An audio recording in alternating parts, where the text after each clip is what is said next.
Electric vehicles gaining popularity, but there are some kinks we got to work out. Like, not everyone has easy access to chargers outside of their homes. And you hear a lot about the lifespan of batteries and then the cost to replace those batteries. It's exactly true. We want to bust some EV battery myths. Greg Morrison is the executive producer at Bumper to Bumper.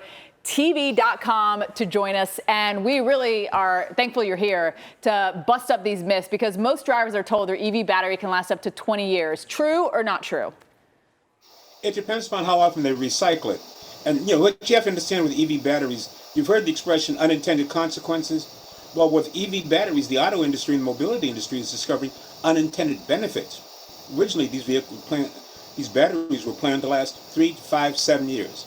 Well, lo and behold, they're lasting. The trick is how often it is recharged, also how hard it is used, and depending upon the climate.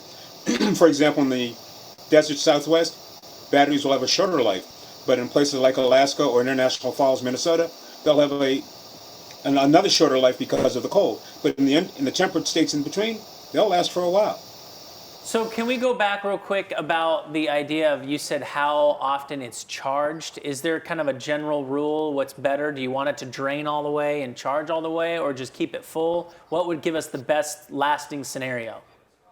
And again, it depends on which model of vehicle you have. If you had one of the early battery electric vehicles, like the first or second generation Nissan Leaf, then you'd probably want to charge it once every 2 or 3 days, unless you were running out of miles.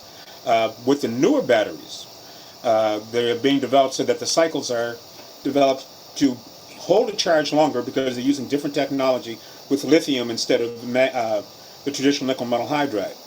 And as battery development evolves, you'll see smaller, lighter batteries with longer capacity that don't need to be charged every day. Think of it like your cell phone. If you keep plugging it in all the time, you shorten the life of the battery. And the same thing really holds true with electric batteries and BEVs. All right, so let's talk. You mentioned lithium.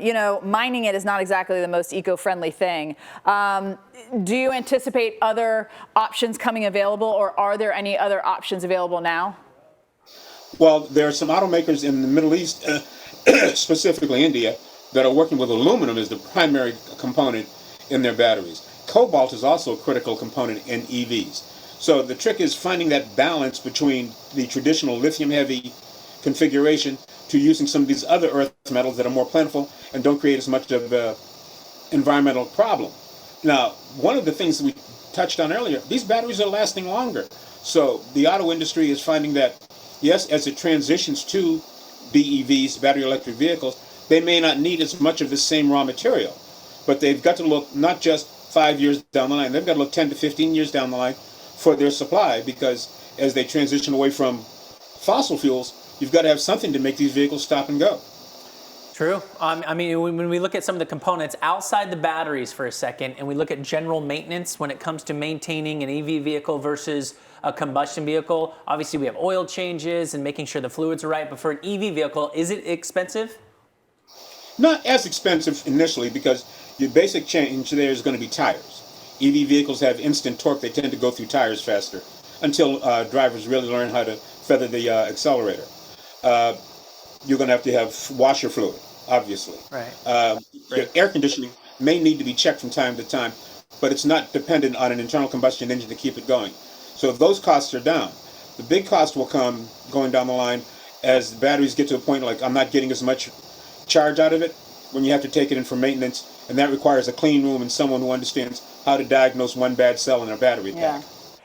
Can we recycle these batteries, car batteries, or do we just trash them once they're done? Is there anything? No, they can be recycled. In fact, a few years ago I was at the LA Auto Show, and Nissan showed off a used Leaf that they were using to repurpose and power a tiny house. These can be recycled and repurposed, especially as backup generators. Great. That's great. Yeah. No, that is great. I mean, you answered a lot of questions we've been curious about. So Greg Morrison, executive producer at Bumper to Bumper TV.com. Thank you for all the knowledge. Hopefully that that was a good will question help, about the lithium too, and them going to aluminum. Yeah. I don't know. I don't know which other methods we can do, or different technology we can use. But I mean, it's true. Some of that stuff. So I know there's a reason we can't do it, but magnets. I've always said magnets. If you just do the ends that repel each other. You're going to get energy from that. But I know that obviously magnets and computers don't go together, and there's other security reasons and whatnot. But I mean, it works in the movies. I don't understand why it wouldn't work in real life.